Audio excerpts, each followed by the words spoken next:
Bom, a gente continua dando o convite para você participar do Radioatividade. A partir de agora a gente vai ter uma conversa sobre alguns simbolismos desse massacre em Manaus, como a sociedade enxerga um preso. Mas já convido aqui à conversa o filósofo, psicólogo e professor de Direito da USP, professor Alvino Augusto de Sá. Professor, boa tarde, obrigada por estar aqui conosco.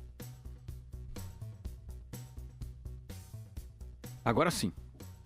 Professor Alvino, está ouvindo a gente? Alô, professor? O senhor nos ouve? Não, o professor Alvino está em contato com a gente consegue vê-lo pelo FaceTime, mas eu acho que ele não está ouvindo a gente. Só um momento, professor. Então vamos conversar com o professor Alvino Augusto de Sá, que é filósofo, psicólogo e também professor de Direito na USP, Carol. Eu vou, inclusive, ler algumas mensagens já de ouvintes. Professor, está ouvindo a gente? Estou ouvindo, agora sim. Agora sim. Boa tarde, professor. Boa tarde. Boa tarde. Boa tarde, é um prazer falar com vocês. Prazer é todo nosso. Professor, que ele vai conseguir, acho que, colocar alguns pontos importantes aqui nessa discussão, porque tem muita gente que está indo, de novo, levando essa questão do massacre lá em Manaus aos extremos, né? Na verdade, o Brasil tem vivido uma época de extremos, todo mundo tem uma opinião antagônica, e aí se degladia por isso. E às vezes há um meio termo, ou pelo menos uma forma de reflexão sobre esse assunto, que é a questão penitenciária no Brasil. Esse grande problema que muita gente fala, não tem nada a ver comigo, que eles fiquem lá. Pô, mas é de lá que eles comandam a criminalidade aqui fora. Apenas um fato aqui para dizer da relevância dessa discussão. E eu acho que um assunto aqui para a gente pode começar essa conversa aqui, professor, é sobre a periculosidade, né? Como é que esse preso é considerado perigoso e como é que você distingue ele do resto da sociedade? Como é que a gente está falando de facção, que tem que separar, né, o joio do trigo, mas como é que a gente pode classificar, ou pelo menos com a literatura classifica um sujeito como perigoso? Ih, caiu a ligação, professor. Enquanto isso, enquanto a gente refaz a ligação, eu vou colocar aqui algumas mensagens de ouvintes que já estão chegando, por exemplo, pelo YouTube. O Sérgio Stateri diz que aqui no Reino Unido a polícia não tem dó, atira pra matar. Se o bandido der sorte, vai pra cadeia. O Thiago Serra diz, eu quero pena de morte no país para político também. A Eva Dobler diz que o país da impunidade se chama Brasil, onde ser assassino, estuprador, ladrão, tudo compensa. Só assim para acabar com a criminalidade. O Luiz Ventura diz que pena de morte só vai morrer quem cometer crime rico ou pobre criminoso é criminoso. Então, fazendo uma menção que só os pobres vão morrer, né, na pena de morte. Você sabe que ontem eu andei num táxi, né, e o motorista, esse assunto, como você disse, domina esse início de ano, até pela violência que foi, 60 pessoas morrerem no sistema prisional, maior episódio desde o Carandiru, né, e foi uma situação diferente. O taxista dizia o seguinte, que realmente todos deveriam morrer, pena de morte, e que a partir de agora a sociedade deveria, nos eventos políticos assim, apedrejar os políticos. Então, você, assim, com a maior naturalidade, ele falando para mim que a partir de agora tinha que ser assim. Então, a gente é o nível que a gente observa hoje na sociedade. Claro, a grande repulsa à classe política, com muita razão, pelos feitos aí, pelo modus operandi utilizado pela classe, mas é essa questão aí da justiça a qualquer preço, né? Professor, o que o senhor pode falar pra gente sobre essa questão, então, de quem é pior, quem é melhor que um? Como é que um pode julgar o outro dessa maneira? Pois é, antes de mais nada, eu agradeço a oportunidade de estar aqui e dizer alguma coisa que eu venho dizendo, né, ultimamente, que é o grande risco da gente tomar sempre posições radicais, né, que são as mais fáceis que tem para a gente tomar, né, que são sempre posições violentas, né. É a violência do discurso, é a violência do ataque verbal, é a violência física, enfim, são as posições radicais. E mais, quer dizer, quando o problema está criado e a desgraça aconteceu, aí vem as soluções sempre em cima dos efeitos. E aí vem coisas do tipo assim, desculpe, mas dá vontade até de dar risada, né? Autoridades dizendo, temos que separar os reincidentes dos não reincidentes. Desculpa, mas é uma grande besteira. O que é reincidente do ponto de vista técnico-jurídico, não é? Você vai separar o reincidente do não reincidente. Você tem um indivíduo que cometeu 20 crimes, 10 crimes, e não é reincidente. E você tem um que cometeu 2 e é reincidente. Será que essas pessoas não sabem disso? Se não sabem, fica quieto, desculpa. Não se pronuncia sobre assunto que não entende, né? Eu sou psicólogo criminal, eu não sou penalista, mas essas coisas a gente sabe, né? O indivíduo, quando ele é preso pela primeira vez, ele está sendo condenado, e ele já cometeu 10 crimes, ele está correndo 10 processos contra ele, é condenado nos 10, ele não é reincidente. Então, ele não é reincidente. Outra coisa, perigoso e não perigoso. O que é perigoso? O que é periculosidade? A periculosidade já caiu em 1984, na lei, na reforma penal de 1984. A periculosidade ela é restrita aos inimputáveis e semi-imputáveis. Por quê? Porque a periculosidade é uma condição imanente que leva o indivíduo à prática do crime e por conta da qual ele não tem capacidade ou tem capacidade muito reduzida de intervir no curso da ação. Então ele é semi-imputável ou inimputável. Todos esses presos que estão aí, que são imputáveis, eles, tecnicamente falando, eles não são perigosos. Eles não são risco. Não, tecnicamente não há periculosidade. Outra coisa, crimes mais graves e crimes menos graves. O que é crime mais grave e crime menos grave? Por exemplo, crimes hediondos são graves, só que em 1990 os crimes, o crime de homicídio qualificado não era hediondo. Pasmem, só ficou em 94 quando uma artista de novela, de uma editora de um canal de televisão, foi assassinada pelo colega de novela. E aí, então, um clamor popular levou o Congresso a incluir o homicídio qualificado como hediondo, ou seja, como grave. Até 94 ele não era grave. Então, o que é crime mais grave e crime menos grave? Veja bem, o sequestro, extorsão mediante sequestro, em que a vítima é mantida no cativeiro durante 24, 48 horas, o crime é hediondo. E a pena é de 15 anos ou mais. E um trabalhador rural que é mantido em condição análoga de escravo durante 3, 4, 5 anos, o crime não é hediondo, a pena é de 3, 4, 5 anos. O que é mais grave, o que não é mais? Um é sequestro, outro é escravo. O que é mais grave, o que não é mais grave? Nós vamos nos basear em quê? No direito penal? Não dá para nos basear no direito penal.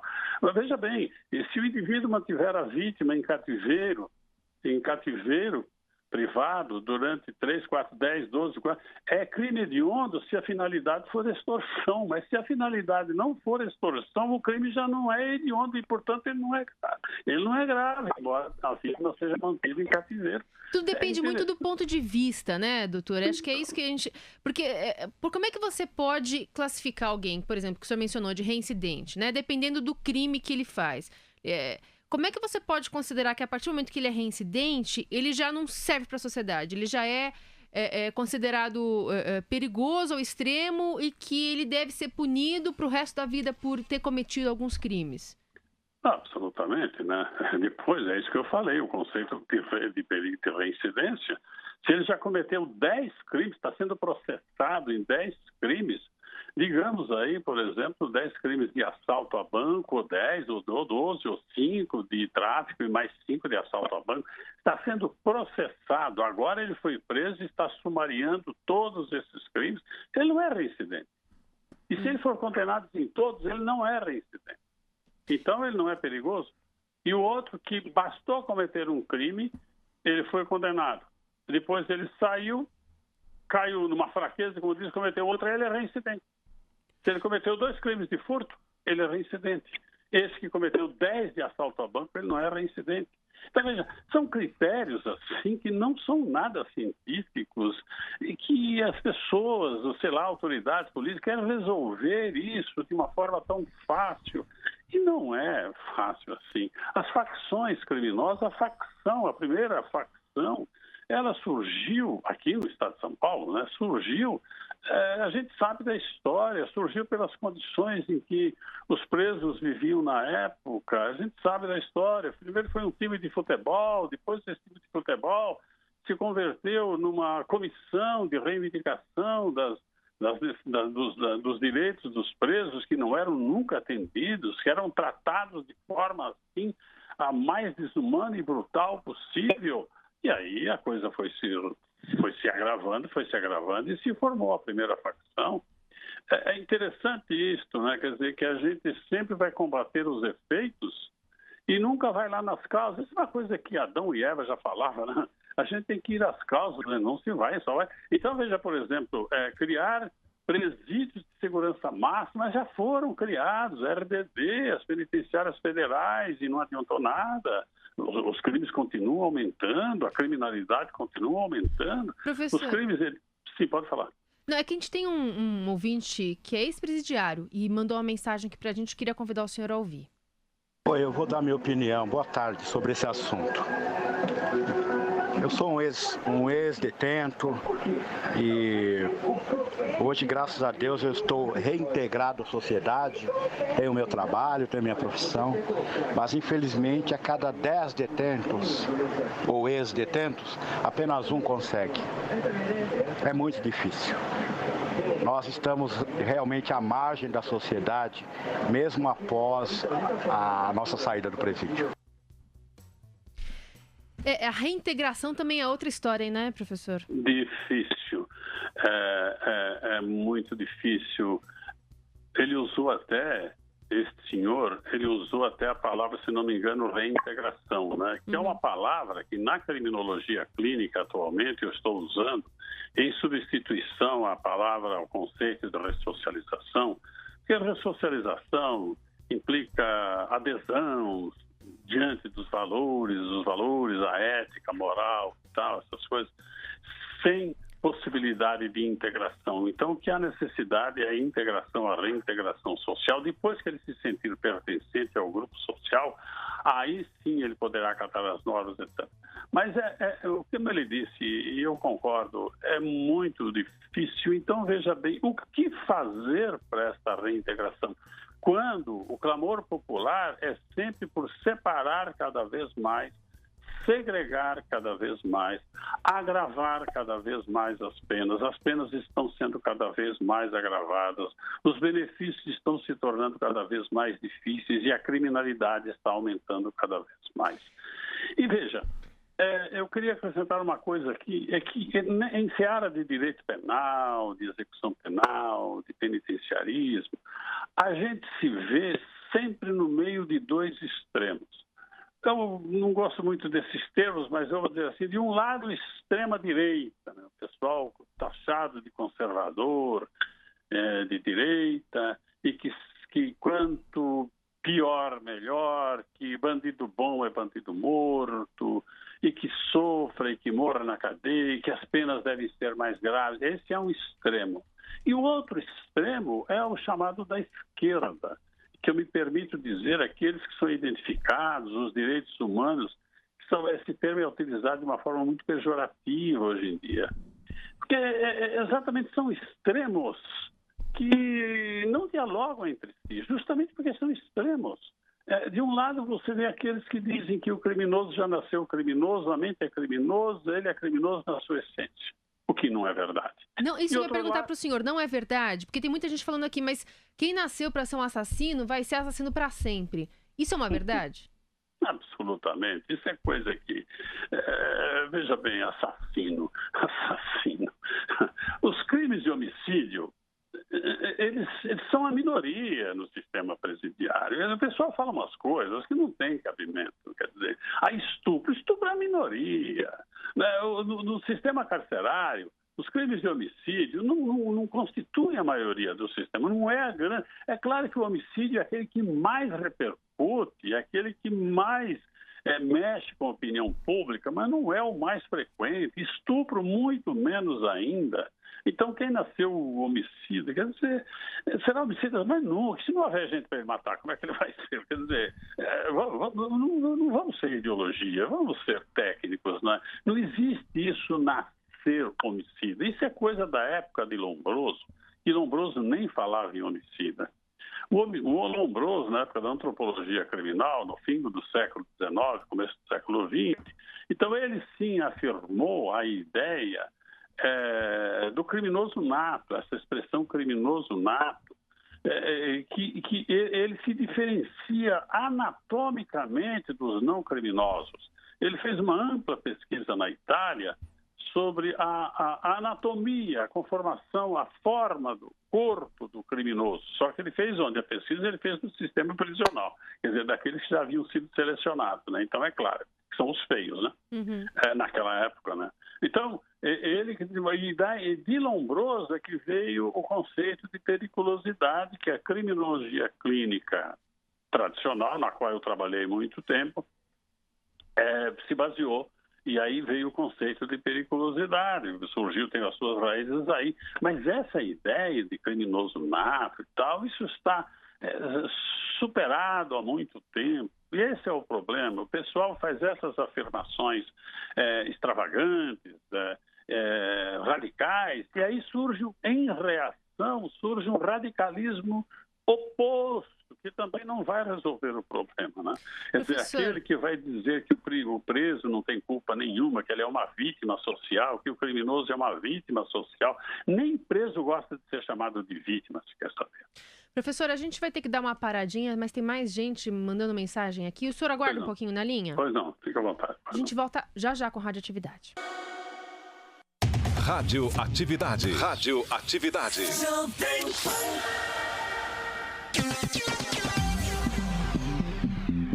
Olá, pessoal do Radioatividade, meu nome é Murilo, sou da Penha, aqui no bairro em São Paulo, né, da Penha, e eu queria falar que realmente a prisão hoje, eu acredito que em todos os estados do Brasil, né, funcionam como um spa, né, um spa pro preso, porque realmente eles ficam lá, não precisam acordar cedo, né, recebem 3 refeições ou mais por dia, gastam do estado mais de R$3.000, eu acredito bem mais que isso, né, então realmente é um valor que muito cidadão de bem, né, trabalhador não ganha, né?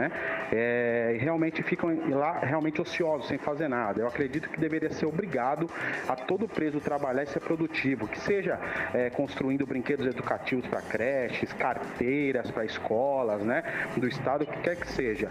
Mas depois que eles saem também da prisão, né, são soltos, eles também não têm oportunidade. Chegam, né, na rua e vão procurar emprego em algum lugar, recebem mais de 10 não em várias empresas, né? Então ele chega e também fica frustrado, como qualquer outra pessoa ficaria, né? E realmente volta a cometer crime, porque o Estado não dá nenhuma, né? Não tem jeito, na realidade, de você sair de um lugar e você não ter oportunidade em outro, né? Ou seja, você não tem nenhum suporte, né? O Estado não dá nenhuma segurança para ninguém. Realmente saiu da prisão e se vira nos 30. É assim que funciona. Então, eu acredito que não tem prisão no Brasil, não funciona e vai continuar desse jeito enquanto não mudar essas leis no Brasil. Oi, Carol. Oi, Marcelo. Boa tarde. Meu nome é Murilo Marcelo. Só com relação a essa situação lá do Amazonas, nós temos que dar uma série de contextos. Um deles é a realidade, né? A falta de segurança no nosso Brasil nos leva a pensar dessa forma, que do bom é banido morto. Mas tem pessoas que não têm culpa, nem têm nada e que são apenadas também. É isso, ainda tem a justiça que às vezes pode mandar... Aliás, tem muita gente, 40% dos presos lá não são condenados efetivamente, ainda estão em preventiva. Eu queria, Carol, perguntar pro professor o que ele imagina um cenário realista também, né? Que a gente sabe como é... O que poderia ser feito para mudar essa situação, professor? Então, o primeiro ouvinte, não sei se é Murilo, acho que os dois são Murilo, os dois parece que são. Ele falou uma coisa que é verdade. Quer dizer, o indivíduo quando sai, ele tem oportunidade de um emprego. E não tem, isso é verdade. Ele falou também que lá dentro todos deveriam trabalhar. Olha, Murilo, é o seguinte, Murilo. Trabalho, vaga de trabalho e oficina vale ouro dentro da prisão. Eu trabalhei 33 anos e até hoje eu frequento os cárceres, através de um trabalho que nós temos lá no Largo São Francisco, Faculdade de Direito da USP. O trabalho vale ouro. Uma vaga numa oficina de trabalho vale outro. Os presos, para eles, aquilo é um presente do céu, aquilo é um espetáculo, se eles todos pudessem trabalhar.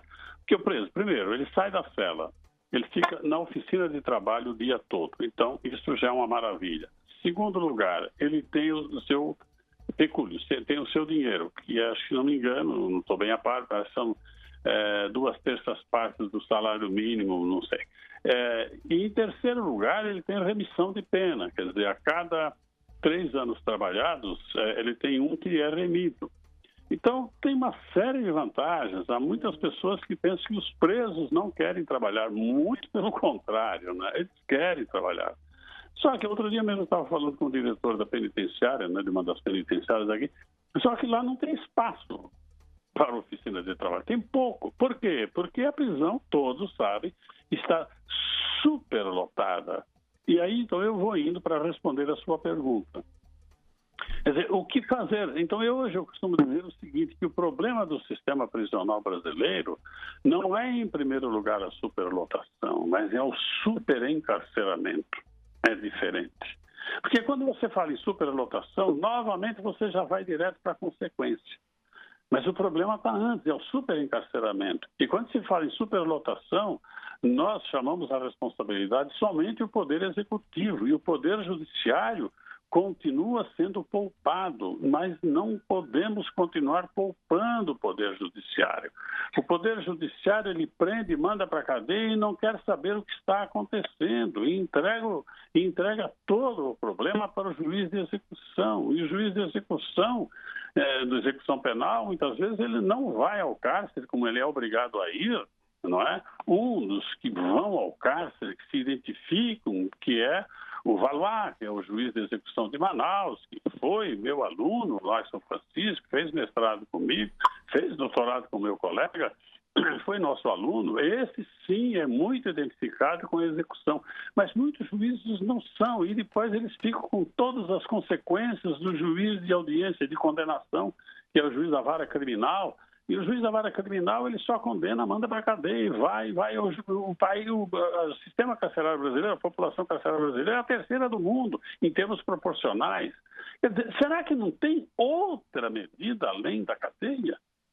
Será que não tem? Porque a cadeia, todos nós sabemos que não recupera ninguém. Isso Adão já falava para Eva e a Eva concordou. Cadeia não recupera ninguém. Porque a gente pode aproveitar o tempo que ele está preso para que alguma coisa de útil faça, como o ouvinte, o Murilo, falou muito bem. Quer dizer, aproveitar esse tempo. Então, eu sou abolicionista? Absolutamente não sou abolicionista, porque as pessoas têm que responder pelos seus atos. Então, temos que incrementar as penas alternativas. Eu vou me permitir dizer aqui, citar o meu livro, Criminologia Clínica e Execução Penal. Eu desenvolvo ali os modelos de criminologia clínica e no quarto modelo, onde eu proponho o modelo de terceira geração, onde eu falo da questão da importância das penas alternativas, que deveriam deixar de ser alternativas. Então, o que nós vamos ter? Nós vamos ter assim um sistema carcerário aliviado, 50%, 60%, porque muitos que estão lá não precisariam estar. E todos sabemos que em entrando para a cadeia, ele sai pior. Todos sabemos disso, não há novidade nenhuma, não preciso eu, professor da Faculdade de Direito da USP, vir dizer isto, que na cadeia o indivíduo piora. Eu tive diversos casos de indivíduo que falava, eu traficava 4 quilos por mês, vim cumprir a minha pena, não sei se eu vou voltar a traficar, mas que eu tive excelentes contactos aqui, eu tive. Isso daí, eu comecei com furto. Aqui dentro a gente aprende o assalto. Depois, por fim, a gente aprende o assalto a banco, que é o mais sofisticado que tem. E tem toda uma técnica em torno. Eu já examinei preso que durante o exame, eu acho que ele se esqueceu que estava sendo examinado, e me pediu licença para me explicar como se faz um assalto a banco. Não é? Então, tem toda uma técnica que as pessoas desenvolvem, assim como os criminosos de colarinho branco, políticos, empresários, desenvolvem uma técnica sofisticadíssima, não? também aqueles lá desenvolvem, e tudo isso é na cadeia, não é só na cadeia, mas também na cadeia. Professor Alvino sim. Augusto de Sá, filósofo, psicólogo e professor de Direito da USP, a gente está terminando essa entrevista. Eu queria, em 30 segundos, se é possível resumir assim, mas a gente falou no começo da entrevista sobre os simbolismos desse massacre em Manaus. Eu queria, o que simboliza a decapitação? Olha, interessante, né? Não li nada na bibliografia sobre isso, ainda deve existir, mas na psicanálise, quer dizer, o pescoço, eu estava dizendo isso outro dia, ele é uma parte do corpo que liga a cabeça, que é a razão, que é a inteligência, que é aquilo que mais, vamos dizer assim, dignifica o homem, com o corpo, onde estariam, assim, as vísceras, a parte instintiva, né? Então, quando você pratica a decapitação, que você separa, o que você separa? Você tira a parte racional, a parte intelectual, a parte mais humana, mais sublime do homem, e você o separa, e você deixa as vísceras à parte. Quer dizer, esse indivíduo ele é extirpado, a sua dignidade é totalmente extirpada. É diferente se você cortar um membro, ou cortar o braço direito, o braço esquerdo. Quando você corta a cabeça, quer dizer, você acaba com essa pessoa, né? Você acaba com a sua humanidade, você extirpa, e realmente é um símbolo do máximo, é um símbolo extremo de violência, né? Um símbolo extremo de violência. E dizer que aquelas pessoas que cometeram violência são vítimas, unicamente vítimas, e aqueles que sofreram são muito... Isso daí também é cair no extremo. São pessoas que vivem no meio da violência, sempre viveram na violência, sofrem a violência, praticam a violência, como nós praticamos também a violência, né? Através das palavras, quando se diz assim, esses presos deveriam morrer todos, como eu já ouvi, deveria passar 3, 4 helicópteros em cima da casa de detenção, soltar bombas e acabar com todos. Eu até falei, olha, você que está dizendo isso daí, nenhum preso na detenção teria essa imaginação que você teve. Você está solto, ele está preso. Foi mal, foi um pouco mal. Então a violência está presente na cabeça de todos nós. E esta coisa da decapitação é símbolo de um ato extremo de violência, né? E a violência nunca nos leva a nada, de forma alguma. Professor, a gente agradece demais a reflexão aqui que o senhor promoveu no Radioatividade. Tem muito ouvinte ainda participando, mas agradecemos bastante ter colocado esse assunto aqui na conversa. Muito obrigado. Eu é que agradeço. Uma boa tarde a todos. Boa tarde. Boa tarde, professor.